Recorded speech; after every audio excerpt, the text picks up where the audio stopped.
very idea of talking today is to share my experience for the past 2 years because I belong to the area of cognitive science and neurosciences of human behavior. I keep observing, watching, understanding, interacting with people with a specific purpose in mind. That what is happening to people all around, especially to my students. So today I decided that let me give all of you a brief notion about what is happening to all of us and how we can get rid of through our collective effort. This is not a lecture I'm going to give you, neither I'm anyway having any great expertise in the field because the whole world is struggling. Everybody has a story to share. Every person's mind is heavy with a lot of loss and difficulties they are facing during this period.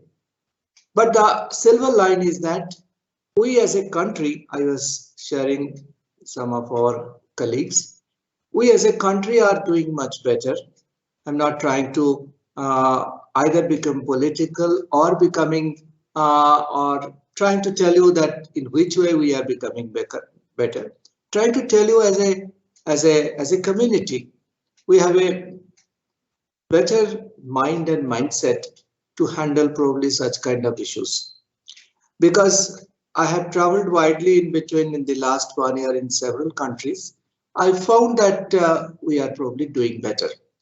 A little guidance, a little idea amongst all of us will create some kind of reorientation and a sort of thought process which will give us a new impetus to begin afresh. There is a silver line, and that silver line is known to all of us. We have become more health conscious. We have started sanitizing our health habits in such a manner that we never did it. We have given a huge facelift of our e-learning, I mean, not only portals as well as capabilities. We are doing a lot better than anybody else. Even in remote villages, people have been taking advantage of e-learning. So personally, I believe we have gained a lot through these difficulties, but yet, let me tell you what for I am here today. The purpose is twofold, to give you a reorientation and an insight. Look, during these COVID times, we had two kinds of difficulties, just two kinds. One kind of difficulty is that we had to change our lifestyle. And changing lifestyle is not so easy. Suppose if someone tells me tomorrow that tomorrow you don't brush your teeth, I think I'll face huge difficulty. So certain activities that we are habituated in doing on everyday basis, if we are forced not to do that, it creates some difficulty.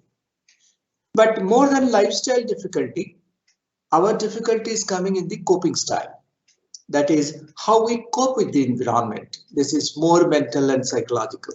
This is more of our mind and mindset issues. There the difficulty is of different kinds. Now, if you have got lifestyle difficulty but do not have coping style difficulty, you will still do very good. But if you have got, suppose, lifestyle difficulty, some lifestyle difficulty, but no coping style difficulty, you will do further better. If both the difficulties are with you, then you need certain guidance. So my point is that, well, we have a tendency to go back to our baseline, whatever be the difficult situation with us. Even if I get a lottery ticket, I'll get a lot of money instantly and I'll be very happy. But within 6 months, I have to go back, I have to come back to my baseline. Here with the difficulties with the COVID also, last 2 years we have been facing difficulty. We have come back to some kind of baseline, but every time we are coming back to baseline, a next wave is coming up. So first wave, second wave, third wave, and there is a significant change in the uh, pattern of behavior that we have been observing in people at large. In first wave, we had a massive panic, mass panic, a gross hysteria we developed throughout the country. But in third wave, probably we are still having identical difficulties physically, but our psychological strength has improved to a great extent. Today we are facing difficulties, but not having the panic that we used to sense earlier. So the idea is that to tell you what is happening to all of us, especially to the students. First, try to understand that what kind of lifestyle changes we are doing. The way we are using technology is very good, but overindulgence has started coming up. I don't want to tell much about it because our mothers also are telling the same thing. The way we are learning lessons today, as I said, even in remote villages, children are learning through mobile phones. The way we exercise our freedom. Today we do not have any freedom to do nuisance. We just can't afford to take food without washing hand. We can't afford to bring people whom we do not know and without mask. The way we are upholding our personal hygiene, the way we are securing our personal finance, that is, well, we are using more and more e-portals. But the question is, we have become new age poor. New age poor is a different kind of definition. I don't want to spend time much on that, but there is a significant change in the way my father always used to say that wherever I go, even if I go for a 5-minute stroll, I should have some cash money in my pocket. But the question is today that personal finance concept has changed. The way we are getting the breaking news, mostly they are on half-truth. Half-truth is much worse than any damn lie that people have been telling. The way we stay informed, the daily counts and e-portals, I mean, everything is traumatizing us and everything is forcing us to change our lifestyle. Point is of coping style. We may have been changing our lifestyle very significantly, but the coping style, that is, which is fundamentally different from lifestyle. As I said, we may have good lifestyle, poor coping style, or we may have bad lifestyle, very good coping style. I have seen people, those who have got better coping style, even if they do not have a good lifestyle, they survive much more effectively. Survive in the sense their quality of life is much higher, much better. So the coping style changes have come because of the cohabitation stress. We have been staying together in a compartment, in a particular house or a boundary or a compartment so long that we have been developing some kind of cohabitation stress. And as a result of which, whatever is happening, the proximity stress or cohabitation stress is creating problem for our belongingness, which we call as belongingness barrier, or some kind of compassion fatigue has also come. We used to be very compassionate to our parents, to our brothers, to our siblings, but since they are proximally attached to all the time, those senses are slightly going in the wane. The way we have started trusting each other, I mean, the way we meet people, a new person. The moment we meet, we start thinking, is there a COVID problem with that person whom I am trying to meet? We call it social paranoia. And when the social paranoia, it's in the first and second wave, we have seen social paranoia. This is just for your awareness.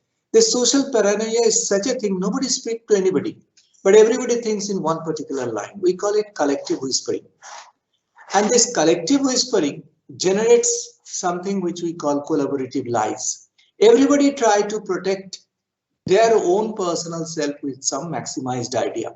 They try to tell, oh, this must be a very bad thing. And I have known some people who have developed COVID. Probably it's a half truth, but we are developing and spreading panic for each other because of collective whispering.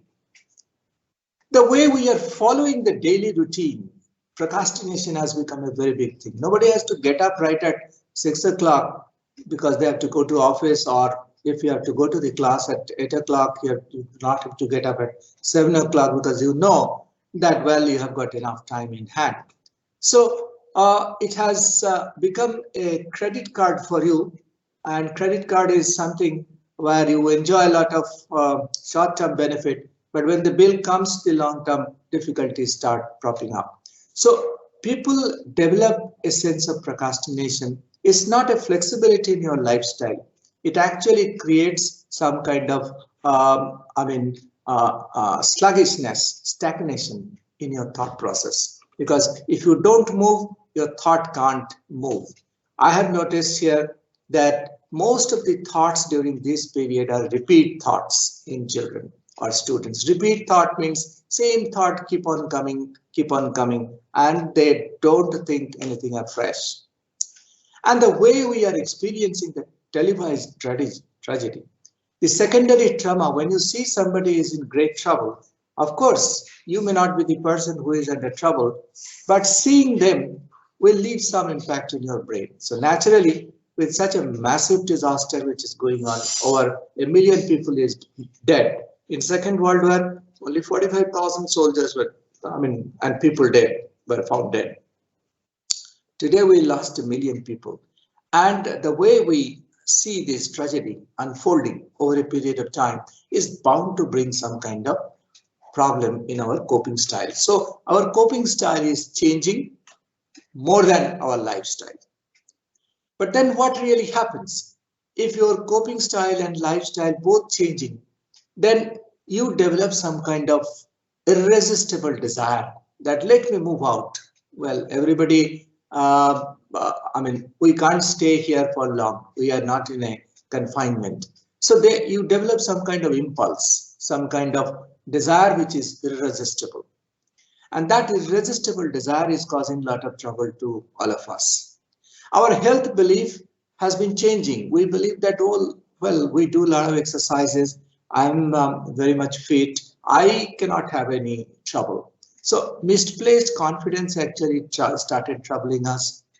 We started developing even paradoxical pleasure.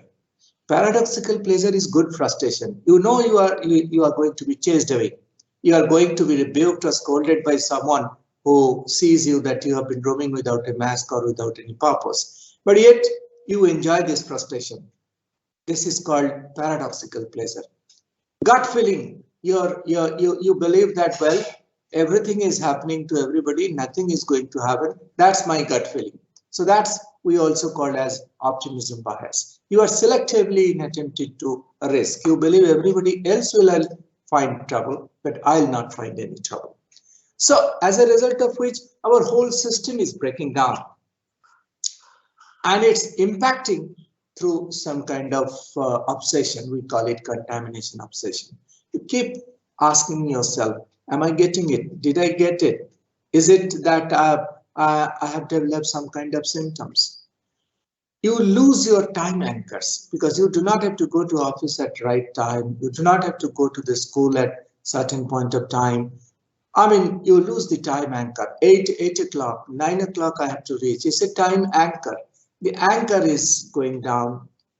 Biological rhythm is also going down because you don't sleep on time. You believe that you have a lot of time. You do not have to get up early in the morning. So your sleep develops disturbances. You become suggestible to possible cure. Some people say that, well, if you take this, for example, if you take vitamin C, probably you will not get coronavirus. Even the doctors started believing that until and unless CDC says, the Center for Disease Control says that, well, there is not much of correlation between these two. So people become suggestible. Whatever you say, you start doing that. So ultimately, it boils down to the anxiety about testing and treatment affordability to a lot of people. My point is that anxiety spreads much faster than virus. Virus is okay, but anxiety spreads much faster. We need to control it. But what we can do actually, first of all, don't ask question about this uncertainty. If you are questioning uncertainty, if you are avoiding untested stories, you are 50% saved. In the sense that when there is an uncertain situation, if you try to challenge it, your reasoning will go down. And if your sense of logic or reasoning breaks down, you will try to convert your problem into certain kind of somatization we call bodily problem. And the moment you convert it into some kind of bodily problem, your anxiety starts. So never try to question the uncertainty and avoid untested stories. Stop procrastinating. Don't fix artificial deadline. You do not have to hurry at all. Take one thing at a time. Be sequential in manner. Don't try to be more parallel in executing jobs. You take one thing at a time. And if you do not break the artificial deadline, if you do not create artificial deadline, you will find that gradually you are performing most of the activities what you wanted to do. So temporal discounting means mere paas samay bahut hai, and I would be able to do all these things very easily. So this temporal discounting is a cancerous way of looking at our dynamics sort of behavior. You stay informed, but don't obsessively check news. Getting information about any problem in the campus, outside the campus, in the country is fine. But don't obsessively check news. Live in the present and do not overwhelm your discussion on virus. Whenever you discuss something with someone, don't bring the point out virus, because everybody is thinking in one particular way. That's called collective whispering. But if your discussion is overwhelmed with the about virus, you are actually creating panic for yourself and also about others. Whatever you know scientifically, that should be kept. We are all educated people. We know what science tells it all about.